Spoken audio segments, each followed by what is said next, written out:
a few tens, a few hundreds, maybe. I think if we get to like a 200-300 million range, I think I'd be, I'll be happy.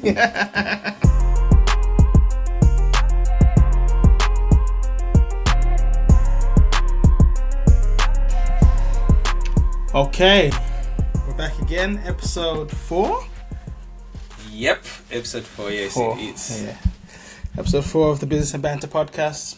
Hopefully, whoever's been listening has been enjoying. We're definitely enjoying ourselves. So, you know, with 0 listeners or 2 listeners or 2 million listeners, I'm pretty sure we're going to keep doing this. So, yeah, I think we'll get straight into it. I wanted to quickly touch on my, obviously, as you know, I've got a YouTube channel. I've been trying to build my personal brand, my online persona, the past couple of months. Started maybe December, January, you'd say, something like that. Yeah, and I've been, I told you, like, I pumped out a few videos, and then I had kind of like a mental block because, not a mental block, I think I knew what kind of videos I wanted to make, but I had this almost like a slight issue where I felt like it already felt tedious to make YouTube videos because I was trying to make content that I felt like I needed to make, which I think I had a conversation with you off the podcast, but just to give people some context. But obviously I think it's an interesting one because I think you have to kind of, with something like this, you have to, part of putting this content online has to be what people want to see, and then another part of it is also what I would like to do. So I like to create more creative kind of videos. It's not just sitting down and kind of, you know, talking about AI tools or whatever. So, and I think I sat down and spoke to you, and I was like, you know, I kind of like the YouTuber Beer Heza, his style videos, or there's a guy called Joe Knows Best. I think he does like more car stuff, but he'd be like just like a normal vlog, but it's very cinematic. It's very pleasing to the eye. It's also entertaining as well as like informative. Yeah, which is what I want to do. Yeah, and I think I've probably had a couple of weeks where I've stopped making the content to just really understand what I want to do, which is like it's almost like goes against what a lot of people would say, because I think with YouTube it's like a lot about momentum. I think a lot of people struggle to keep to, okay, if I'm going to do one video every 2 weeks, I'll keep up with one video a week, and some people will just, you know, make a video here, a video there, and then stop. But I've come to maybe a compromise, I guess. A compromise, but I sat down and I planned out how I'm going to build this audience, and I think do this properly in a way where I both enjoy it, but also I cover the aspect that, you know, some people just there's things that audience are maybe asking me for. So I literally sat down. I drew a funnel. I don't have my book with me. I'll show you on the camera, but I drew a funnel the other day. But I think, let me try to explain to you so you can visualize it yourself. So I think at the top, it's like that short form content, because I wasn't really making short form content. I was just making YouTube, as you know, and then in the future I was going to maybe get someone to just cut clips of like podcast or my other videos. But I've dedicated myself to do short form content. I think three of those a week, because they don't take me very long to do. They don't take me very long to do, and literally it's like it's so easy to. I think I posted my first one and got like over 1,000 views in the first 24 hours or whatever, which obviously compared to YouTube is, you know.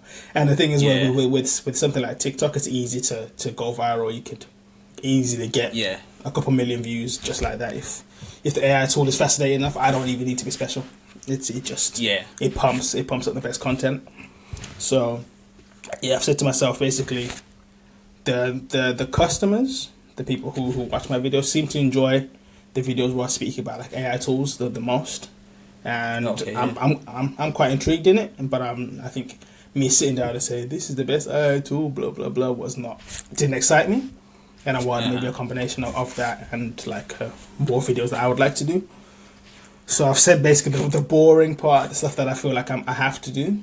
I think I've structured that down to the short form content. So right now I'm literally just doing like this AI tool, boom, boom, boom, boom. This is what it is. I'm sure you'll see it when you get a chance. Yeah. And it takes me maybe like 4 to 5 minutes, half an hour, because I'm still quite particular with them to edit it, but it's not too much of my time. So I think I'm going to do 3 of those a week, and then I'll do like a YouTube video every week or 2 weeks. And I think with those, then I'll be a bit more creative. I think I'll still do like YouTube videos every now and then to like showcase AI tools and stuff. I think literally I might just make it into a fun thing where like I call it the showcase, like welcome to the showcase kind of thing. You know what I'm saying? But then I think that sounds. But I think I might do that maybe every other video or whatnot. But I think my main videos will be like literally like a challenge. Okay, I'm gonna start with 0, try and make 1,000 using AI, and record that journey and have that recorded and edited in a way where it's not just informative but very entertaining. It's almost like watching a skit or a TV show, or you know what I'm saying, like it's stuff like that. Yeah. I would enjoy making, as well as I would enjoy watching more than just trying to teach, quote unquote. Firstly, I want to get your thoughts. What do you think of that plan? Because I guess right now, me saying it on the podcast, I'm kind of building in public. Yeah. I think last week we did talk about, because of your knowledge and the things you can do with these tools. You're already using these tools. Like. You go away, you work on that too, and then you do the video. And I think the fact that you've decided to take the things you're already doing and then just build in public, because like you brought up Belhazer, that is the thing he does, where sometimes you might not actually be into whatever he's trying to do, but you can watch the process and see it fail or succeed. And the thing is, there's no pressure on you, because you are not selling the tool. You're actually trying to test the tool for people. So when you do your usual videos, you are already going to test almost every AI that comes through your desk. You try it out. Yeah. Do you know what I mean? So I think you might as well sort of like package that trying you're doing. Do you know what I mean? Like, you spending time trying to see if that tool actually does what it says on the tin, and I like it. I think when we spoke about it last week after the pod, I think there was no, like, it just felt like that was the right direction for you to go, because you like that. You know what I mean? Like, you already like that, so it's not something that you're gonna like sleep on, because the fact that you do a video.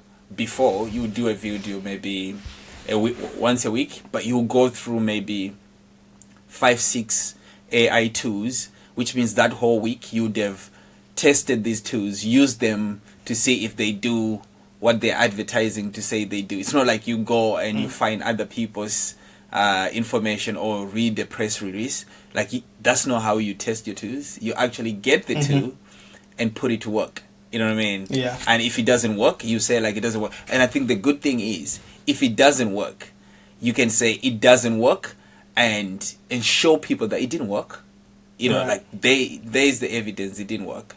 And I think that would definitely work for you. You know what I mean? Like, I like that. Yeah, I definitely like that. Okay, perfect. I think. Yeah, because I saw you put up it's a Mid-Journey. I have Mid-Journey is my first one. Yeah, I opened up the page. I just haven't had time to watch it. It's just post. Yeah. I'll definitely watch it, and I'll give you feedback. Yeah, definitely need to know. And it's interesting, because I think what I'm gonna try and do is, maybe when we get to like December, the end of the year, we'll come back on the pod, and obviously we'll both kind of building our personal brands. And I want to show. I'm gonna write down. I'm gonna write down actually the numbers that I'm at right now in terms of followers and views and that kind of thing, and I'm going to compare it right now. Today is the May the 18th. Yeah. I'm gonna write down my numbers. So in about 7 months' time, which is end of the year, Yeah. I think I also want to prove to everyone, and not only to myself, but to everyone listening to the podcast, that this the benefits of creating that if you stick to something, creating this content, that you can create a personal brand. And if there's any kind of deals or anything, I probably won't be able to give out a lot of details. But if there's a lot of deals and there's sponsorships and that kind of thing, I'll do a summary of that at the end of the year as well, because I think that'd be good to kind of showcase. I mean, funnily enough, there's a guy I follow on YouTube called Dan Cole, and his whole thing is basically he sits and he talks to a camera for about 30-40 minutes. He's very well spoken, he's a very good orator. Like he'll sit and he'll say things. There's no cuts. It's like a straight 30-40 minute kind of talk or not even a rant, but like a summation of whatever his ideas are on that day. But his whole thing is that everyone has a level of knowledge, and that you can all create a one person business. And he just made a video. I haven't watched it yet, but it basically is titled that he made 800,000 last year from his one man business. But his whole thing is like you need to put content online, but you shouldn't be scared to have a product or a service to go along with it. And his whole thing is you should start from the start. You should know already what kind of service or products that you want to sell as you're building it. Because I think he gave like a very good example on a separate video of that. If you just reach like some ridiculous, like if you just get maybe like 1 or 2% of the people who follow you to buy a product that's maybe like $10 or $15, it ends up being like something pretty ridiculous. I'll have to find the actual thing. Yeah, but it ended up being something like someone with like 5,000 subscribers can easily make like 10 or 15 grand a month, which is far more than you'll make from sponsorships and stuff like that. And I think that'll be interesting to put into place, because obviously I'm pretty sure we're gonna go back and forth with a lot of ideas and that kind of thing. But I think it'll be interesting to compare if I have sponsorships and affiliate stuff, but also like when we come up with a product or some kind of service to go on top of the audience, how that pays off.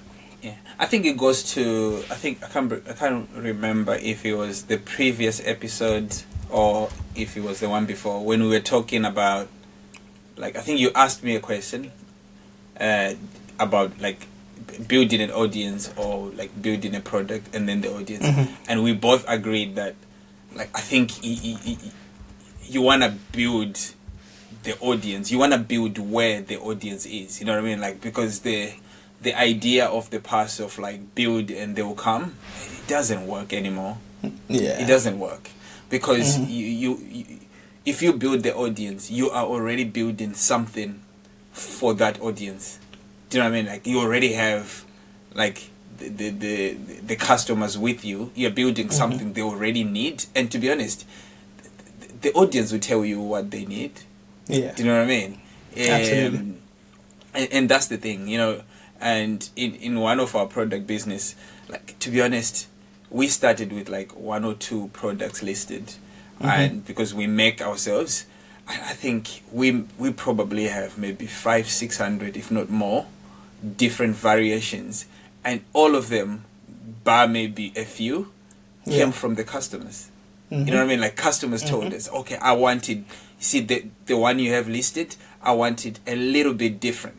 And then when you change that, we have a system where, like, we change that product and we make it for the customer. We take images, and then we also asked the customer to give us what do you call it, like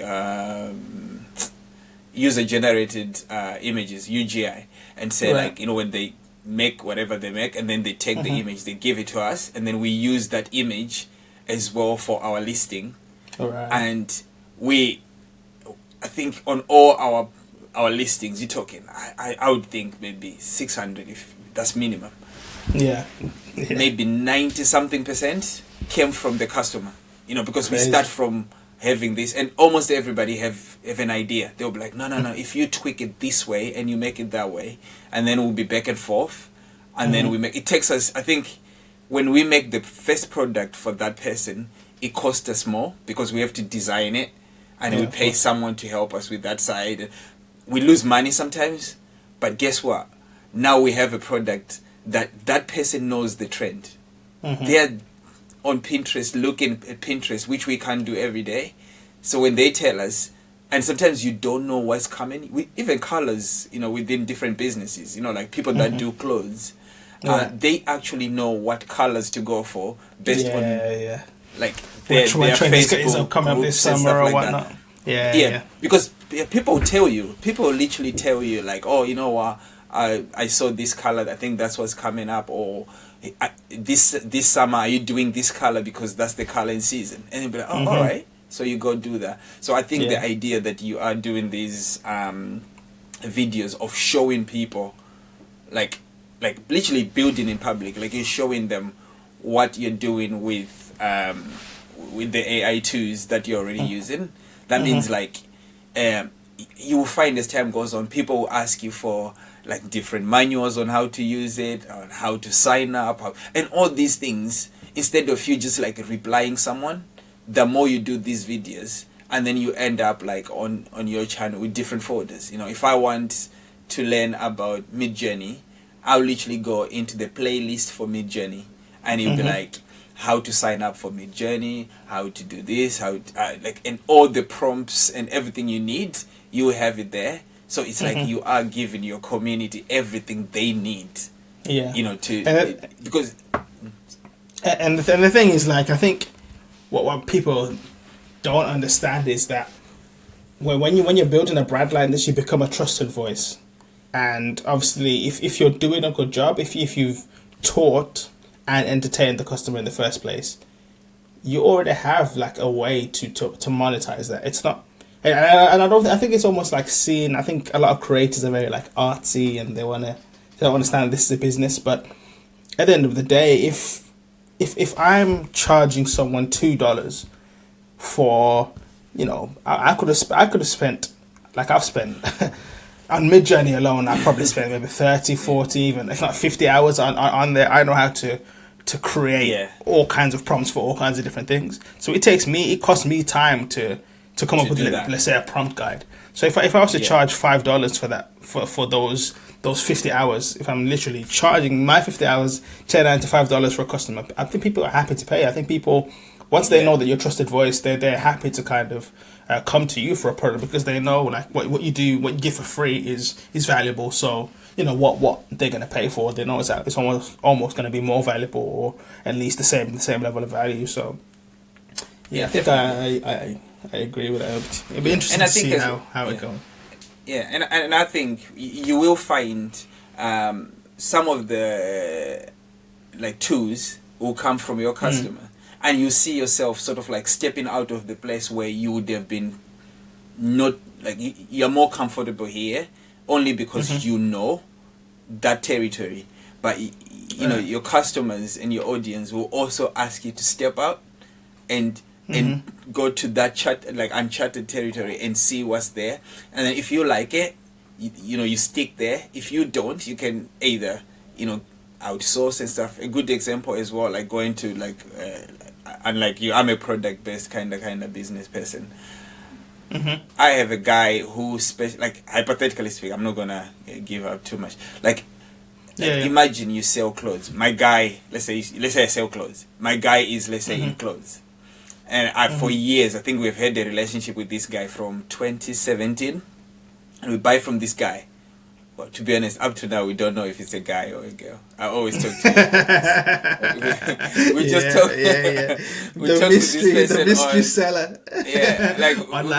We still don't know. We still don't know. We know his company or her company, but we're not sure if it's... Anyway. A guy or girl. Yeah. Do you know, when I think since we started, we have diversified our business and go into different categories. And guess what? They have gone into different categories for us.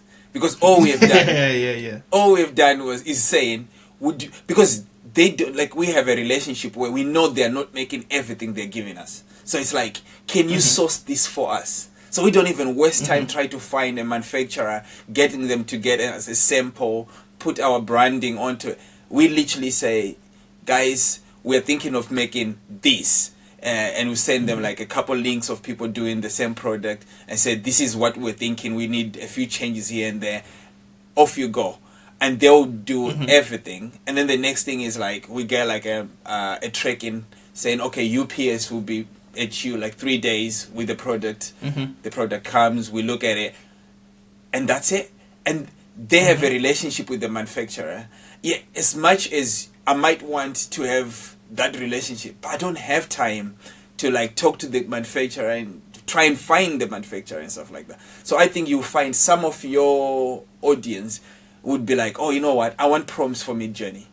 You know what, I'll go to Trevor give me prompts. And then they'll be like, oh, you know what, I want prompts for ChatGPT or whatever. ChatGPT, and they'll come to you. So if they need any prompts for different things, they'll come to you. So before you know it, like, because you already know how to use these things, because you review them anyway. Do you know what I mean? You reviewed them anyway. Because if you look at like there's other like people that reviews like, let's say like Apple products, and you see their blogs like linked to Apple, like Apple website. They are linked there. You know why? It's because they've done such a good job to review these things to a point where Apple will be like, they're not asking them to review it because they're going to do it anyway. So Apple are like, listen, let's have a relationship. You know, every time you do your review, you know, we can link, instead of them having to do like a guide on how to, they won't do that.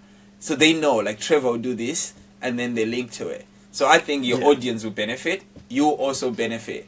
And I think your relationship with those companies will be good because it's not biased. Do you know what I mean?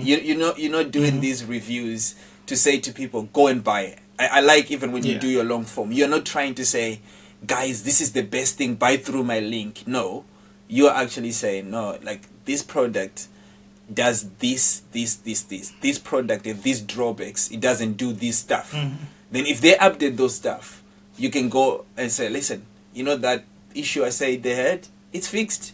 And you know, it goes up in rank and stuff like that. So I'm actually excited about that section, because you don't know how far it's going to take you, because the audience they're going to tell you where to go. It should be interesting. It's interesting, like obviously I've had like a couple of videos do perform well, but I've already had like quite a few people, quite a lot of AI companies who want me to promote their products or email me and stuff, and it's like it's a weird one, because you know when you're used to being the business person who's trying to find other companies, and you know what I'm saying, you're trying to be the one to get things going, but now when you have an audience, people are coming to you. It's it's quite interesting. But yeah, that was cool. That was good. You know, here's the thing. Here's another point. Like, here's the change for you. You build products before, and you promoted products. But here's the thing. You are becoming a product too. That's crazy, right? It is like you are becoming. You are for sale. You are becoming the product. Absolutely. You know what I mean? Because sometimes you're gonna walk into these rooms trying to sell a product, and they want to buy your services. As in, like you. They're like, how about we have a relationship? You know? So it's interesting to see that sort of like crossroad. Like you crossing over and do that. And you know one other tidbit I want to try and do is there's a lot of AI YouTubers right now, and it doesn't seem like people are interconnected yet. So I think I might start doing alongside like some of these AI videos, and you know, maybe how to make money with them, businesses and that kind of thing. I might try and get quite a few of these people, because there's quite a lot of people who are like quite technical, far more technical than I am, who know the nitties and gritties and have a lot of opinions on what AI is going to be in the future. So I want to sit down. I might have like a podcast style video on my channel with them, and then put that out as well. So that should be interesting. I think these kind of relationships, it's hard to build when you're not building an audience like this. And should be fun. Should be a fun journey. I'll But yeah, anyway, Yeah. I'll keep everyone updated as it goes along. As it goes along, I know you're gonna be you're looking to take over Twitter as well soon. So Yeah, we'll I'm have to trying. let them know Yeah, how you do that's that. my thing. Yeah, I'm definitely trying. I haven't got much to update, but I will definitely do that. I'll come through and let people know where I'm going with that too. But I'm just gonna follow your lead, Trevor. Good one. This guy, don't let him fool you. This guy is this genius right here. I'm gonna He's follow. Your always trying to pass the responsibility to me. But I know what you're like. I know your game. Yeah. So. So what should we touch on next? Should we do one of yours or? I'll do a little bit, then we'll go back to you. Okay. Let's do the news. You know, just to break the business a little bit. Yeah. In the news, I think this is a section I might come back to a few times for both of us. I think it would be nice to do quick shorts. Stuff that are coming up in the news, not in detail, but just like more. This is more for the banter side of things. You know? Okay. Less money made on this part. So here's what I found out in the news recently. All right. The first story that just made me laugh is Robert De Niro have just had another baby. Yeah, that's his baby number. That's his baby number 7. He he is 79 years old, and his oldest son is 51. And Wow. I'll tell you what I wrote. I'll tell you what I wrote in my notes when I heard this. I was I literally took my notepad and I wrote down. Here's what I wrote. I wrote solving the population crisis. And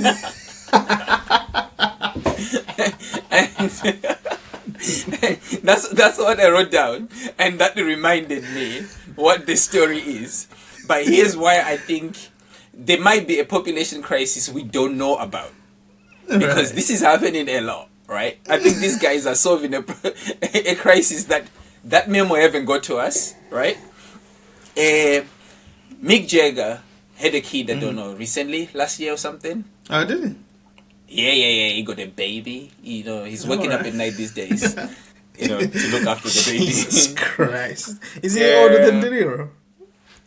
I wouldn't be surprised. De Niro is 79. I would want to know how old is Mick Jagger. There's no way Mick Jagger is. He's also 79. He's also 79. Okay, so the 79-year-olds are solving this. I know Morgan Freeman had a baby a couple years ago. I don't know. Really? You also had a baby. Dude, you're joking. No, I'm serious. So when I heard this one, I quickly thought about Mick Jagger and Morgan Freeman. And Morgan Freeman, because I was like, whoa, like there must be a crisis we don't know about. You know what I mean? They're trying to help this. And then I also heard, like maybe within the same day, but like in the evening, I had like I went into the car and like I like to listen to talk radios, you know, like whether it's I don't listen to music, I listen to podcast or radio, like just like people that just talk about different products. And I went in and they were talking about like a fertility crisis that is happening. Then I was like, you know what? It makes sense. This is why Robert De Niro is trying to help. This is exactly the reason why he's trying to help. Oh my god. And who else I found out have had a new baby? Alex Baldwin had a new baby, I think. Isn't he in prison? Yeah? I was surprised. I found out recently. I had like these are the things where it's mentioned in a podcast or something because I'd already written in my notepad. Like I'll write like I like writing the title of what I wanna figure out. So I'll write like something, and then I'll go through I don't know whether he got a new baby or he got but I know he got 7 kids. I know he got 7 kids. So like they are solving the crisis. What And is then- in the water in Hollywood? Anywhere else in the world, men this age are not even making enough sperm to be having kids, dude. What? And then I have another one who I only wanna know how many kids he's gonna have when he's 79. And this guy is Nick Cannon. Yeah, Nick Cannon's not stopping. He got 12. Nick Cannon's not stopping. He's not stopping. He's not I think he's at 12. He is not stopping. Not stopping. So I think by the time Nick Cannon, at this rate, when he's like 79, I think he'll be talking a couple dozens of kids. 1 dozen is not enough. Oh, wow. And this is the funny part. Because I was trying to find out how many kids Nick Cannon have. So I kind of like just Googled Nick Cannon kids. Yeah. And then within the thing, it talked about Elon Musk. Right? Alright, yeah, he's got Here's quite a what few they kids said. He got... I read it, right? It says, Elon Musk have 8 known kids. What does that mean? Wow. I don't know what that means, but apparently got 8 known kids. Known kids, that's funny. Whoever wrote that means So they that's- know. Whoever wrote that has a They know. source. They know that's- something. They have a source Yeah, that says, so listen, there's a couple they more, just but we can't- can't reveal. Yeah. They can't reveal. So that's the first news, and then my next news. I think you can see on the notes. What does it say after? What does it say? Montana. Okay, Montana. Here's the thing. I find out that Montana is gonna be the first state in United States to ban TikTok. The 1st of January Of next in year. 2024 of next year, TikTok is banned. In Montana. Did they say why? Is it this whole China-owned app and all of this stuff? I just assumed it's Chinese. America's a wild place, right? So imagine they say like there'll be. I think it's gonna be 10K per day if Google and Apple Play, if they have it in their store. For every day they have it in their store. I think like we did charge them. Yeah, I think I don't know how they're working now. Maybe in that state, and then people within that state won't be able to download TikTok.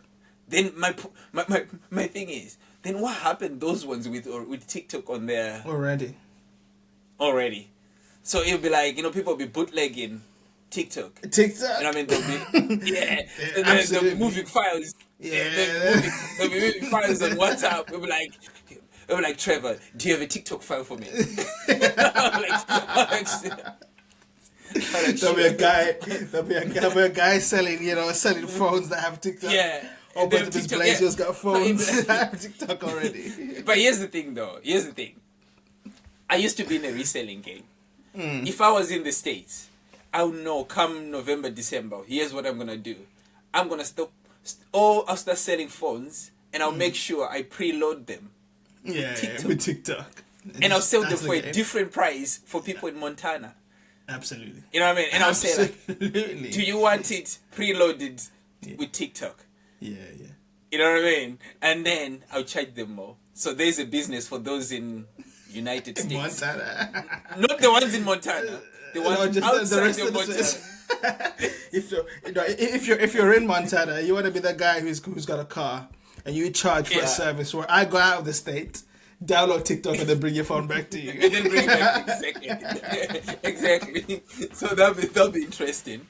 And then I also find out, the new game Zelda. Yeah. Yeah, something Kingdom, whatever that is. I've never played it. Oh, I played Zelda back in the day, like the original ones. Yeah, I know of it. Man, it did 10 million in 3 days. Why on earth are people still doing movies? Like, the money game is in the games. The money is in the games. Yeah, but Do you not think? Seriously. Do you not think If that I was an the investor, cost of, if I was an investor, I wouldn't bother. I would just go invest in games. I don't invest in movies. Well. Reason why they invest in movies. I need to research this though. I heard about this. You probably heard the same on my first million. Yeah, I don't know how to break it down. I think all I can say is they were saying. I think there's like a tax. Yeah, it's a crazy tax loophole where you can write off a lot of your money, but you can write it off for like a few, like over a few years.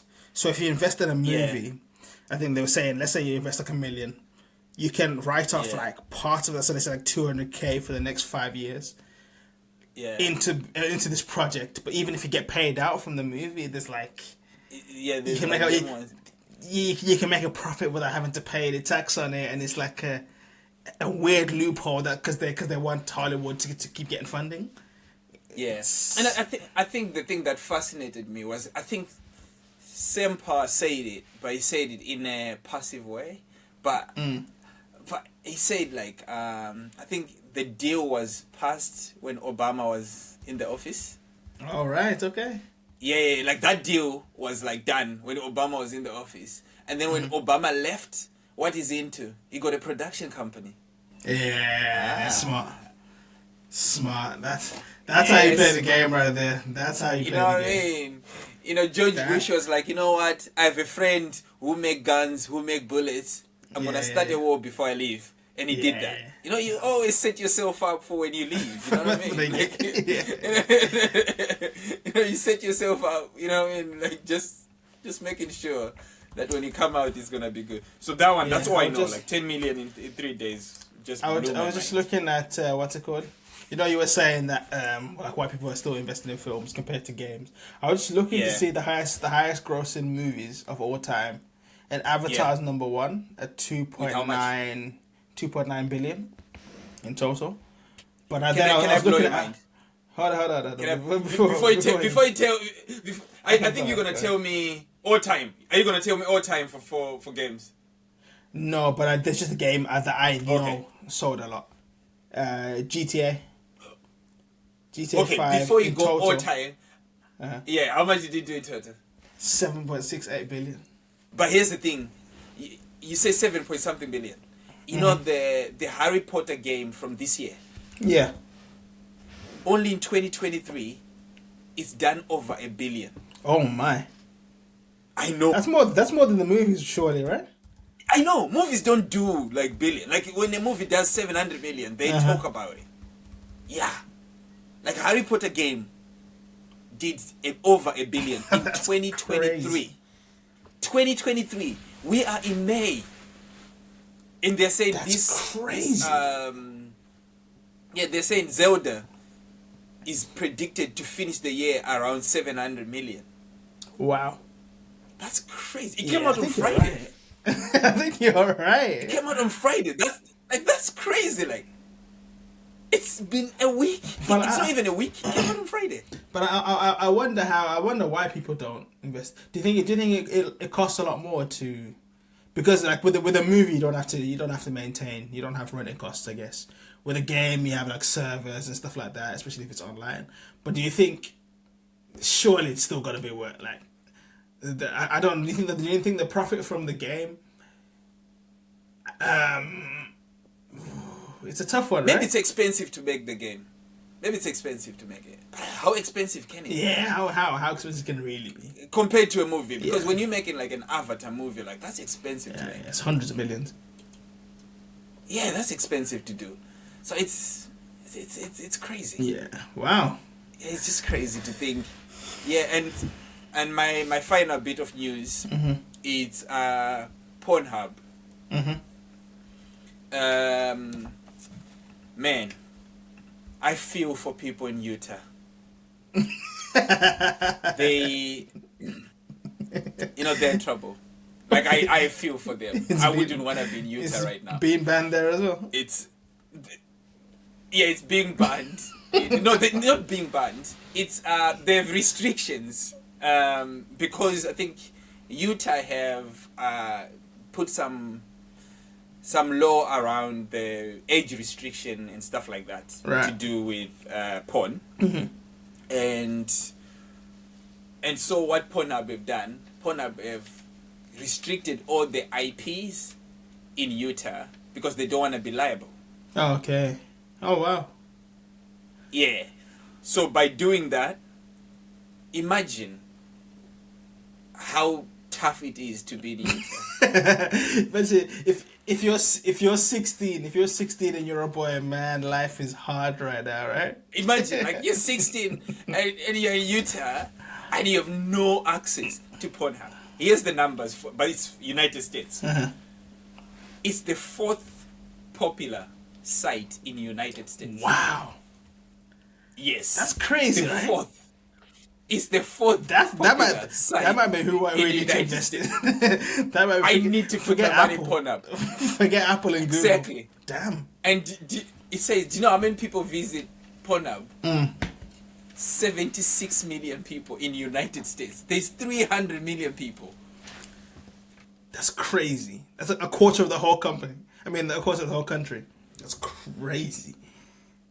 That's crazy. What? And he says, like, it's 13th most like trafficked, like as in like the traffic that goes to it is 13th in United States. 2.5 billion visits per month in United States alone. That is crazy. That's insane, right?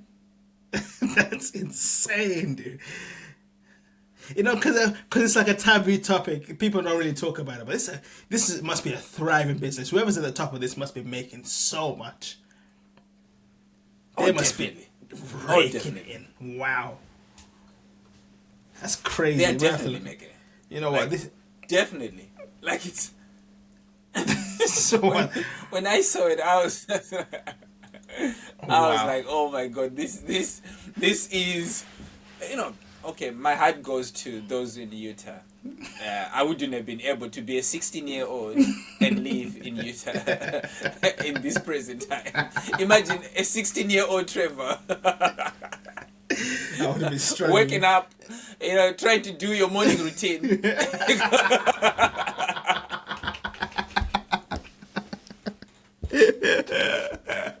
You're like, now I have to start jogging. Now I actually have to get on. Now I have to do something else. I have to start running. I have to lift some weights or something. This is not on. Yeah, now I actually have to join the gym. Oh, I have to actually join the gym. This is not good. So that's the news of the week. That's crazy. Oh, that's, you know what? I love that section. I think. I know think we you're did- gonna bring fire. You know why? Because I get a lot of my funny stories come from you. You tell me stuff that come out of Twitter like almost every day. So here's the point. So now you're gonna be like, Craig, I can't tell you this. Like, I have this funny story like I have found on Twitter. No, this is a beautiful section. What we're gonna, you know what? I think we should do this new section every single week. So that's a new section. Yeah, definitely. The banter part. Definitely. We need to create a little something like to let you know that we're starting that section. That was really good. I like that. Yeah, definitely. Yeah, over to you. Give me some serious, some Okay, normal, all right. some with money. Some make us money. Something that can make us money, or give us the aid to make us money. Make us money. So we can go with. Let's do this one. The definition of success. I think that's quite. Okay. Yeah, Quite. When I read it, I was like, that's interesting. Yeah, this is quite an interesting one because I think my definition of success has changed from when I was obviously like 5-6 years old, 13 to 20, 21, 25, and even now I'm 28, but I'm not even 28 yet, I'm 27. 28 in a couple of months. Stop claiming to be 28, Trevor. You still have a month, okay? You still have a month, 4 weeks to I'm go, nearly there. and you're already claiming. I'm nearly there.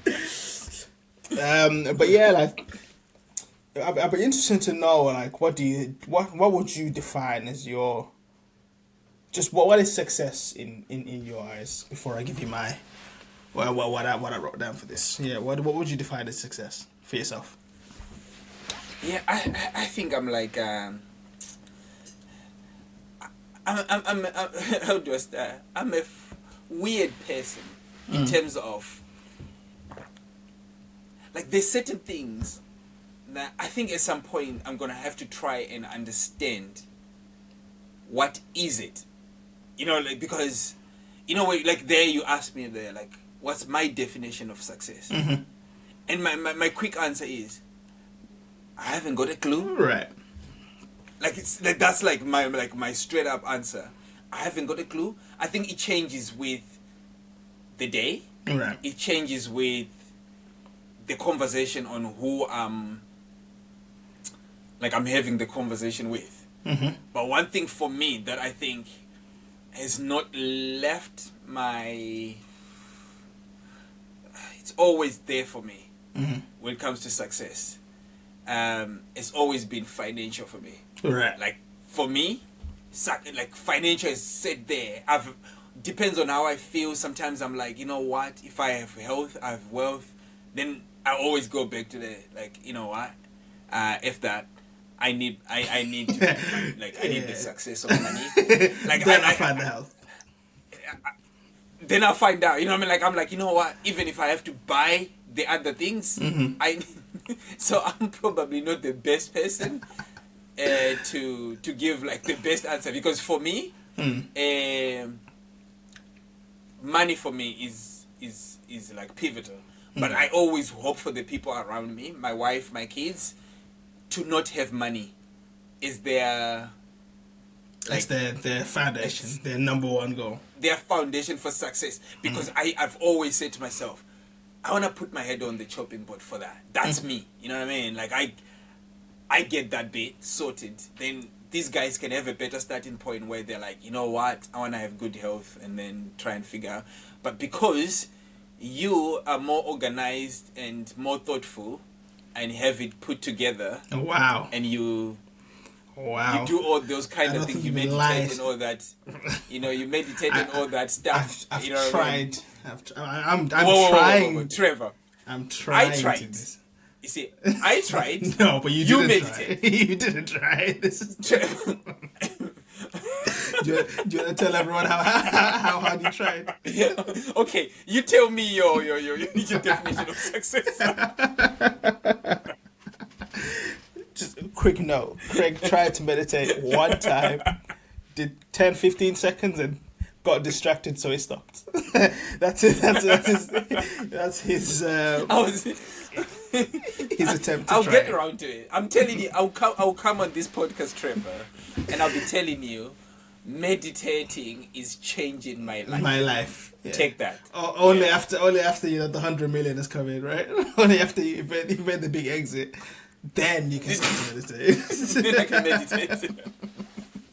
So give it to me. Like, how do you see this?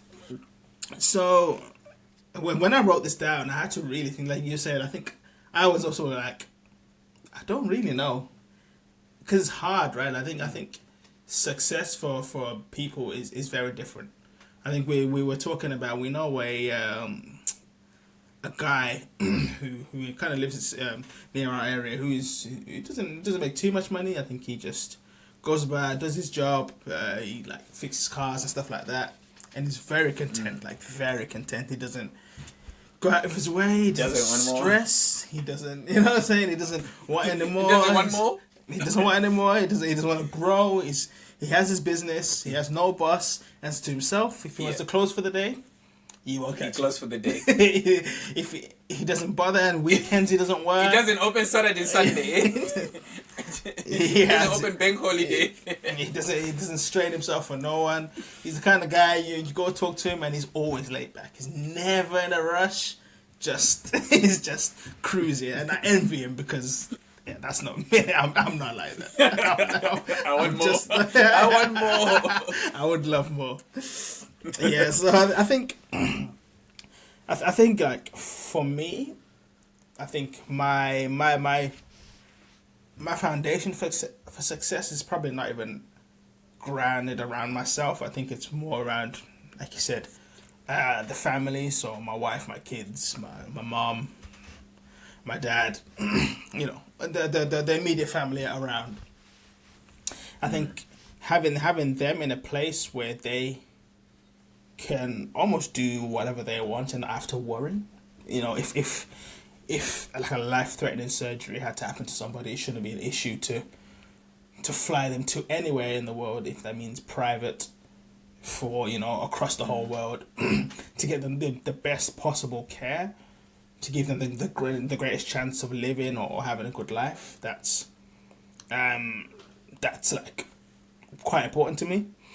And I think, obviously, like you said, money is quite good for me. I like nice things. I don't think I'm like flashy. Maybe I am to some people, but like I enjoy. Well, ask us, Trevor will tell you. No, I'll keep that one to myself. No, I think like I'm the kind of guy, like, don't get me wrong, I'm into cars. I like fashion. I like I'm the kind of guy who.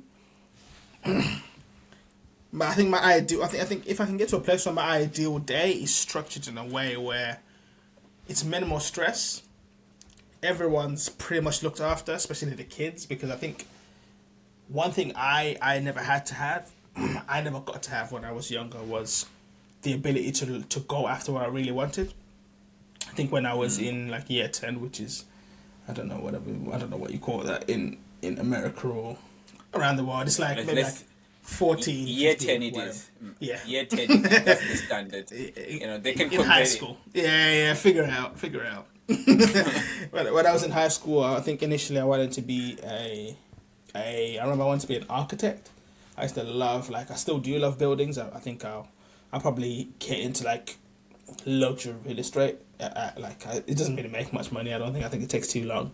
As like a business that I can do now to kind of get to that next level. But I think as a passion thing, I think I'll probably get into like building luxury houses and selling them because I've always been fascinated from when I was young, and I never had the chance to go and learn how to like do art and that kind of thing. So I couldn't really pursue that as a career per se. And actually before that, I wanted to be a footballer. You know this. I played football. Yeah. I played like, when I was 16. I was playing at a decent level actually. It's like county level, so I was playing against.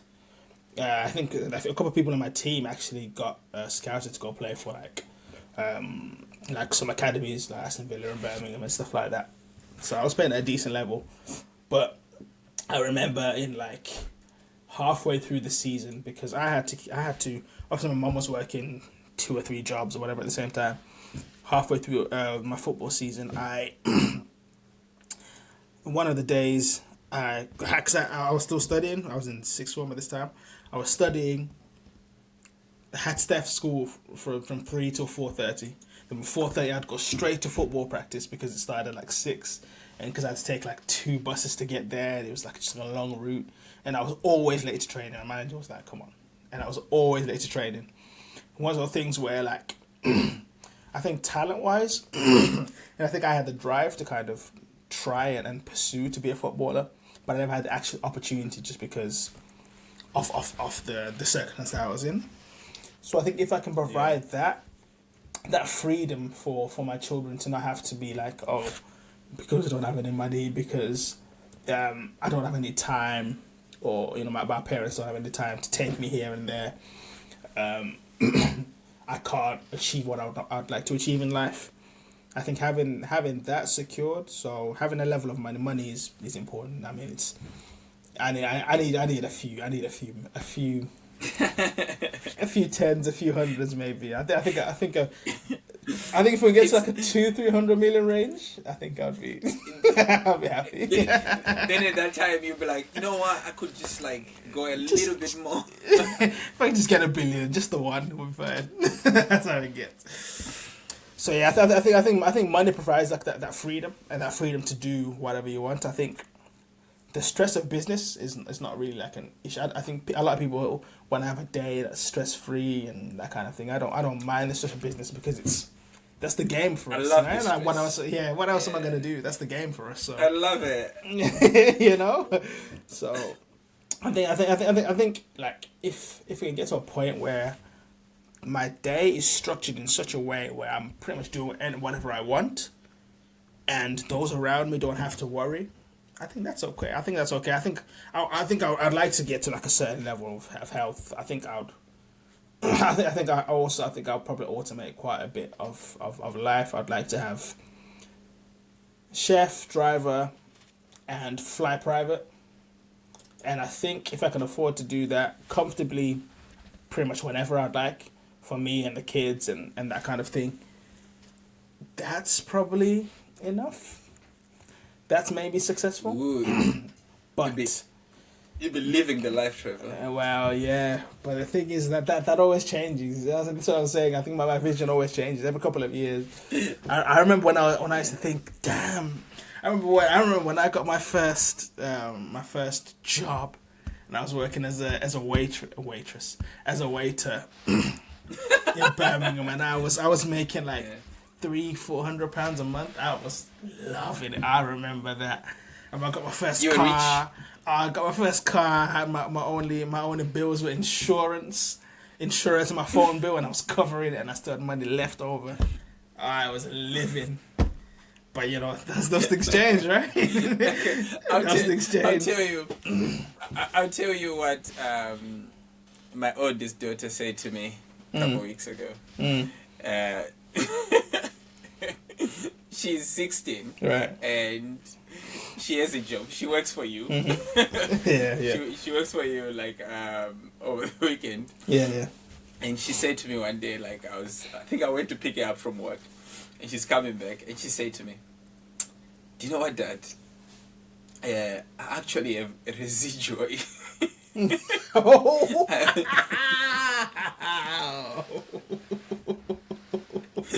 Oh, wow. I was like, what? What? She said, "Listen, I'm doing business." And when we did that, when we learned about that, I couldn't wait until she said, "I actually have residual income." She said like, because when she started working, she picked up a couple bills. Mm-hmm. She had like, she Disney Plus. It's the Disney Plus, and she had a few things and whatever. She had like a few bills. Right. And I said to her like, "How are you having like residual, income?" Mm-hmm. And she said, "Oh yeah, because I cancelled some of my outgoings." I